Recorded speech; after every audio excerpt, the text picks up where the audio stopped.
नाजरीन अस्सलाम वालेकुम रहमतुल्लाहि व बरकातहू। चेयरमैन इस्तेकाम पाकिस्तान वाजिद महमूद अहमद वान with spokesperson CDR Ijaz Chattha साहब, दोनों आपकी खिदमत में इस्तेकाम पाकिस्तान के प्लेटफॉर्म से हाजिर है। नाजरीन, आज की जो वीडियो का हम डिस्कस करना चाहते हैं वो लॉन्ग मार्च है। लॉन्ग मार्च जो है नाजरीन, ये एक मामूली बात नहीं है कि इसमें देखा जाए तो ये एक सियासी खाना जंगी है जिसमें मुल्क के तमाम लोग इसमें हिस्सा लेते हैं, और इसका ये नुकसान है कि फ़ॉरेन इन्वेस्टर और जो पाकिस्तान का इन्वेस्टर है वो इन्वेस्टमेंट नहीं करते, और स्कूल कॉलेजेस और यूनिवर्सिटीज़ का भी जो बाइकाट होता है, स्टूडेंट्स जो हैं वो स्कूलों में नहीं जाते, और लाक़ानूनियत और अदारों की भी एक नई मसरूफियत का आगाज़ हो जाता है जिससे वो अपने असल फ़राइज़ से हट जाते हैं। तो मैं ये लॉन्ग मार्च का जो हमारा एक फ़ैशन बन गया कि हर 6 माह बाद एक लॉन्ग मार्च चलता है, तो ये सियासी अफरा तफरी और ये जमहूरियत का और हुकूमत का जो एक अफरा तफरी है, या अपोजिशन में जो एक अफरा तफरी है, तमाम ही अदारे जो हैं या दूसरी ममालिक की जो ताकतें हैं वो इसमें शामिल हैं। तो मैं CDR इजाज़ चट्टा साहब से इसके बारे में कुछ दरख्वास्त करूँगा कि वो अपने नज़रियात का इज़हार करें कि हम इस अफरा तफरी से कैसे लॉन्ग मार्च हो गए। पहले ये PTI वालों की हुकूमत में इनकी अपोजिशन लॉन्ग मार्च करती थी, अब वो हुकूमत में है जो PDM की शक्ल में है, और ये PTI वाले जो है लॉन्ग मार्चेस कर रहे हैं। तो क्या पाकिस्तान इन चीज़ों का मुतहम्मिल है? बिस्मिल्लाहिर्रहमानिर्रहीम। जनाब चेयरमैन साहब, बात ये है कि ये बड़ी क्रिस्टल क्लियर बात है कि किसी भी शहरी का जो पाकिस्तान का आइन है और दुनिया में भी उसको पुरअमन प्रोटेस्ट करने का आइनी हक है, और उस आइनी हक को बहुत ज़िम्मेदारी से इस्तेमाल करना चाहिए। अब ये दोनों तरफ से जिस तरह आपने कहा कि पहली पॉलिटिकल पार्टीज़ जब ये गवर्नमेंट में थे, जो मौजूदा अपोजिशन है जिसमें तहरीक इंसाफ है, और जो अभी इस वक्त लॉन्ग मार्च कर रही है और तुली हुई है, वो कहते हैं कि हमें इंतखाबात का मुतालबा है हमारा, ताकि फेयर एंड फ्री इलेक्शंस हों और हम आगे पाकिस्तान के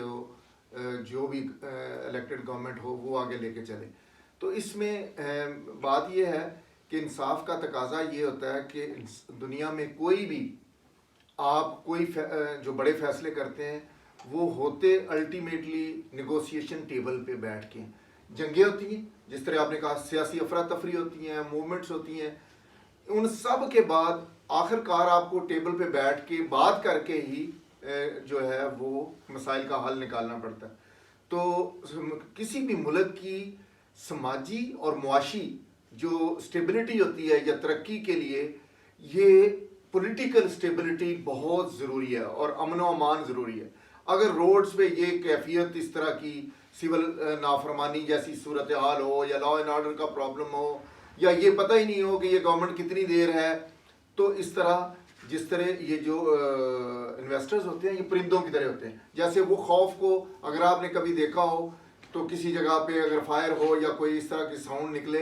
तो परिंदे उड़ जाते हैं फ़ौरन वहाँ से, खौफ की कैफियत। इसी तरह से इन्वेस्टर्स भी ये भी इसी तरह जिस तरह जैसे ही इनको फील होता है कि यहाँ तो सिचुएशन ख़तरे में है, तो वो अपने सरमाए को सेव करने के लिए वहाँ से फ़्लाइट लेते हैं और वो किसी सेफ मुल्क में जहाँ उनको बिज़नेस फ्रेंडली माहौल होता है वो प्रोवाइड करते हैं। तो इस वजह से पाकिस्तान को इस वक्त शदीद इस चीज़ की हमारे जो तमाम पॉलिटिकल स्टेक होल्डर्स हैं और दूसरे नॉन पॉलिटिकल स्टेक होल्डर्स भी, इन सब को इस चीज़ को रियलाइज़ करना चाहिए कि ये सलूशन नहीं है। बैठ के टेबल पे निगोशिएट करें, एक टाइम के मुनासिब टाइम के अंदर अगर पाकिस्तान में नए इलेक्शंस का इंतज़ाम हो सकता है तो वो करना चाहिए, ताकि अवाम अपनी राय को एक्सप्रेस करें। और जहाँ तक उनका दूसरी पार्टीज़ का मौक़िफ़ है, वो अपनी जगह पे कहते हैं कि हमारा जब तक टाइम है हम उसको करेंगे, लेकिन मसला ये है कि ये जिस तरह आपने कहा है कि पॉलिटिकल इंस्टेबिलिटी रहेगी तो ये आगे पाकिस्तान की मुआशी जो स्टेबिलिटी है वो नामुमकिन है। तो इसलिए इसका हल तो अब यही है कि टेबल पे बैठे सारी पार्टियां और ज़िद को छोड़ें, अना को छोड़ें, और अपने जो बुनियादी असूल हैं उनको सामने रखते हुए, और वो असूल ये हैं कि सब पाकिस्तान का मफाद चाहते हैं, सब हमारा यही है کہ ایک پلیٹ فارم پہ بیٹھ کے یکجہتی کریں اور ان کو اتحاد دیں. اسٹیبلٹی کی بات کی ہے تو اس میں یہ بتانا چاہتا ہوں کہ ہمیں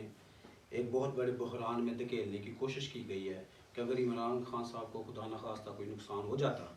تو اس کا بلیم ہم نے ایک دوسرے کے اوپر اداروں کے اوپر ڈالنا تھا، یا اداروں نے اپوزیشن پہ یا اپوزیشن نے حکومت پہ، تو اس میں پاکستان کا ایک بہت جانی اور مالی نقصان ہونا تھا. اس نقصان سے بچنے کے لیے آپ کی بات صحیح ہے کہ ہمیں ڈائلاگ کرنے چاہیے، ٹیبل پہ بیٹھ کے اس بات کو کرنا چاہیے اور اس مسئلے کا حل کرنا چاہیے. ناظرین، اس کے ساتھ ہی میں اس گفتگو کو اختتام پذیر کرتا ہوں. پاکستان زندہ باد، پاکستان پائندہ باد، افواج پاکستان زندہ باد.